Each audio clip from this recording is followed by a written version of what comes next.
అందరికీ నమస్కారం. Welcome to I dream. నేను మీ ఝాన్సీ.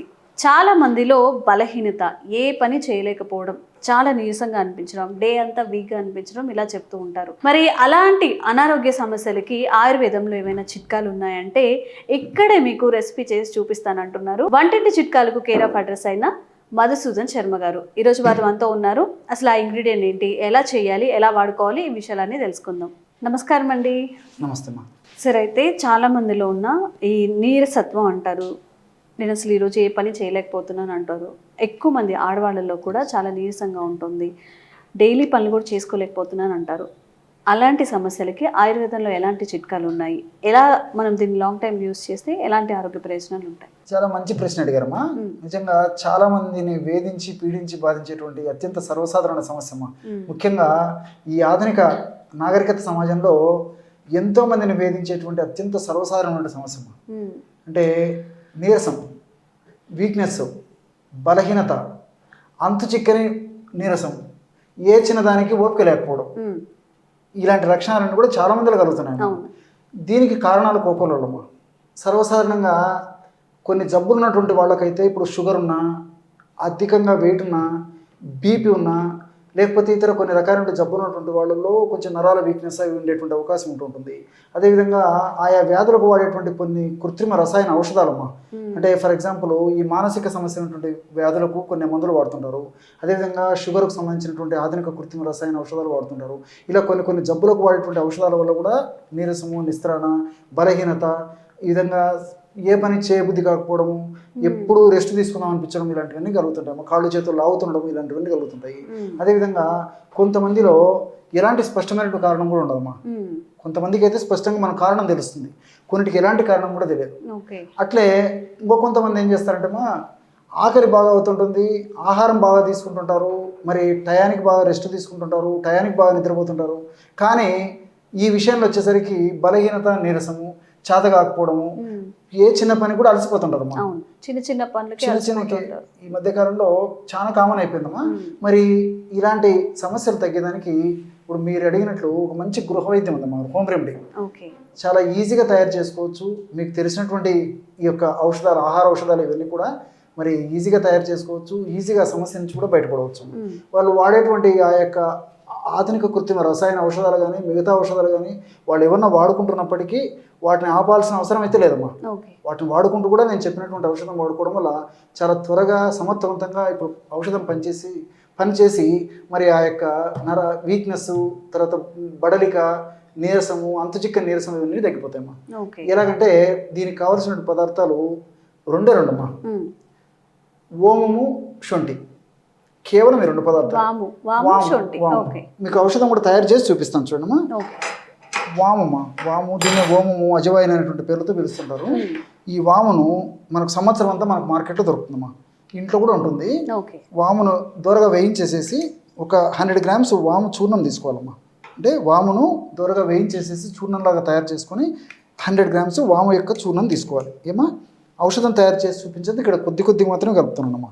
కాబట్టి మన ప్రేక్షకులు మాత్రం 100 గ్రాములు వాము చూర్ణం ఈ విధంగా తీసుకోవాలి. రెండవ పదార్థంగా శొంఠి పొడి అమ్మా. శొంఠి పొడి మనకు మార్కెట్లో దొరుకుతుంది. లేకపోతే శొంఠి కొమ్మలను దంచి కూడా మనం పొడి తయారు చేసుకోవచ్చు. ఇది కేవలము 25 గ్రామ్స్ మాత్రమే తీసుకోవాలమ్మా. అంటే 100 గ్రాములు వాము పొడి అయితే 25 గ్రామ్స్ మాత్రమే శొంఠి పొడి తీసుకోవాలి. చెప్పాను కదమ్మా, ఔషధం తయారు చేసి చూపించేందుకు ఇక్కడ కొద్ది మాత్రమే కలపడం జరుగుతుందమ్మా. కాబట్టి మన వాళ్ళు 100 గ్రామ్స్ వాము చూర్ణము, అదేవిధంగా 25 గ్రామ్స్ శొంఠి పొడి, ఈ 2 పౌడర్లు కలుపుకోవాలమ్మా. సో ఈ 2 పౌడర్స్లో కూడా నరాలకు మంచి శక్తినిచ్చేందుకు, అదేవిధంగా నీరసము, బలహీనత, నిస్త్రాణ ఇలాంటివన్నీ తగ్గేందుకు, అదేవిధంగా ఎలాంటివైనా పోషకాహార లోపాలు ఉంటే ఆ పోషకాహార లోపాలు తగ్గేందుకు, అదేవిధంగా చక్కటి జీర్ణశక్తిని మెరుగుపరిచేందుకు, ఇలా వివిధ రకాలుగా ఇప్పుడు మనం తయారు చేసుకున్నటువంటి ఔషధం పనిచేస్తున్నామా. చూడమ్మా, ఔషధం కూడా తయారు చేసుకున్నాం. కేవలము 1 నిమిషంలోపే బ్రహ్మాండంగా ఈ యొక్క ఔషధం కూడా తయారైపోయింది. కేవలము వాము పొడి, శొంఠి పొడి ఈ విధంగా తయారు చేసుకున్నటువంటి పౌడర్ని ఒక గాజు సీసాలో నిల్వ ఉంచుకోవాలమ్మా. ఎలా వాడుకోవాలంటే సమస్య ఎక్కువగా ఉంటే దీన్ని రోజు 2 సార్లు వాడుకోవచ్చుమా. సమస్య కొద్దిగా ఉంటే రోజు ఒక్కసారి వాడితే సరిపోతుంది. లేకపోతే సమస్య ఎక్కువగా ఉన్నప్పుడు రోజు 2 సార్లు, అంటే ఉదయం ఒకసారి, అదేవిధంగా రాత్రి పడుకునేటప్పుడు మరొకసారి కొన్నాళ్ల పాటు వాడేసేసి సమస్య కాస్త కుదుట పడిన తర్వాత, తగ్గిన తర్వాత రోజు రాత్రిపూట తీసుకుంటే సరిపోతుందమ్మా. పడుకునేటప్పుడు ఒక 50 ml మిల్క్ తీసుకోవాలమ్మా, అంటే పాలమ్మా. పాలలో మిక్స్ చేసుకుంటాం. 50 ml ఈ విధంగా గోరువెచ్చని పాలు తీసుకోవాలమ్మా. సో ఉదయం ఈ విధంగా తీసుకోవాలి, అదేవిధంగా 2 సార్లు వాడేట్లయితే రాత్రిపూట కూడా తీసుకోవాలి. కాబట్టి ఒక పూట వాడినా 2 పూటలు వాడినా ఈ పద్ధతిలో 50 ml గోరువెచ్చని పాలు తీసుకొని ఇందులో మనం తయారు చేసి పెట్టుకున్న చూర్ణం ఏదైతే ఉందో అది కేవలము 2 to 2.5 grams, అంటే ఇంచుమించు మ్యాక్సిమం 1/2 టీ స్పూన్ అమ్మా. ఇది పెద్ద స్పూన్ అమ్మా, కాబట్టి అలా కాకుండా టీ స్పూన్ మాత్రమే వాడుకోవాలి. కాబట్టి ఒక 1/2 టీ స్పూన్ మ్యాక్సిమం, అంటే 2.5 grams కంటే కొంచెం తక్కువనా పర్లేదమ్మా. ఈ విధంగా 50 ml గోరువెచ్చని పాలలో కలిపేసేయాలి. బ్రహ్మాండమైనటువంటి నీరసము, బలహీనత, బడలిక తగ్గించేటువంటి అద్భుతమైన ఔషధం ఈ విధంగా తయారవుతుందమ్మా.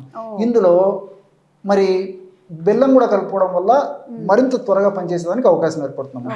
జనరల్ గా మనం మజ్జిగలో కలుపుకుంటూ ఉంటాం. ఎస్ అమ్మా, దీన్ని పాలలో కలుపుకోవాలమ్మా. సో మరి ఈ బెల్లాన్ని కూడా ఒక 1/2 చెంచా వరకు ఈ యొక్క పాలల్లోనే ఈ విధంగా కలుపుకోవడం వల్ల ఔషధం మరింత శక్తివంతంగా, సమర్థవంతంగా, శీఘ్రంగా పనిచేసేయడానికి అవకాశం ఏర్పడుతుందమ్మా. కానీ ఇక్కడ మీరు మరొక విషయం కూడా గుర్తుంచుకోవాలన్నమాట. ఎందుకంటే మనం బెల్లం కలిపాం కాబట్టి ఈ షుగర్ పేషెంట్స్ కానీ, మరి ఎక్కువగా వెయిట్ ఉన్నటువంటి వాళ్ళు కానీ, వాళ్ళకు కొంచెం ఇబ్బందులు ఎదురయ్యేటువంటి పరిస్థితి ఏర్పడుతుంది. కాబట్టి అలాంటి వాళ్ళు కాకుండా మిగతా వాళ్ళందరూ కూడా బెల్లం కలుపుకొని వాడుకోవచ్చు. కాబట్టి బెల్లం వాడకూడనటువంటి వాళ్ళు ఎవరైనా ఉంటే బెల్లం కాకుండా నేను చెప్పినటువంటి ఇతర పదార్థాలు పాలలో కలిపి వాడితే సరిపోతుంది.